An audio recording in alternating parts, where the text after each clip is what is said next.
Hi, I'm Naturopathic Dr. Samia McCully, and today I'm here with Stephanie Kirst. Stephanie is an expert in EMF. If you saw our video last week, you will know what EMF is, and if not, Stephanie will give you a little recap.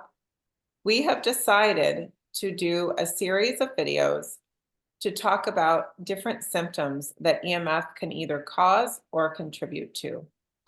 Stephanie, so tell us quickly, what is EMF again? So EMF stands for electromagnetic fields or electromagnetic radiation. And in the simplest terms, it's emitted by our wireless devices. Think about your cell phone, your iPad, even your TV, for example. Okay, so what symptom are we going to talk about today? So I think a good one to talk about today is one that comes up often with my clients. Let's talk about sleep disturbance or insomnia. And there's two ways to look at that from an EMF perspective. And let's dive in and start with the first. So it's common to be scrolling on our phone at bedtime or to be watching TV. And these electronic devices emit blue light. And this form of light, as we get closer to bedtime, suppresses our melatonin production and can make falling asleep and staying asleep a lot more difficult. And so the best practice here is to really think about minimizing your exposure to screens, minimizing your screen time as you get closer to bedtime, at least 2 hours before you hope to fall asleep. Okay. And so if we do that for blue light, what about the EMF part of it?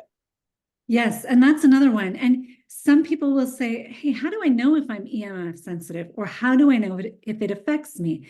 And one of the protocols that I do with clients is to recommend that we turn off the Wi-Fi router at night in their home. The Wi-Fi router can be one of the higher sources of EMF in a home. And so we'd really like to mitigate that exposure, ideally at night when hopefully we're not using it anyway. And so one thing I'll try with clients is to say, let's turn off the Wi-Fi router and see how you sleep and see how you feel. And we get into that practice, they get into that habit of turning off the router at night. And interestingly, what we come to find is that if there's a night when someone forgets to turn off the Wi-Fi, they'll wake up the next morning and say, I didn't sleep as well. It took me longer to fall asleep than usual. I woke up more times during the night.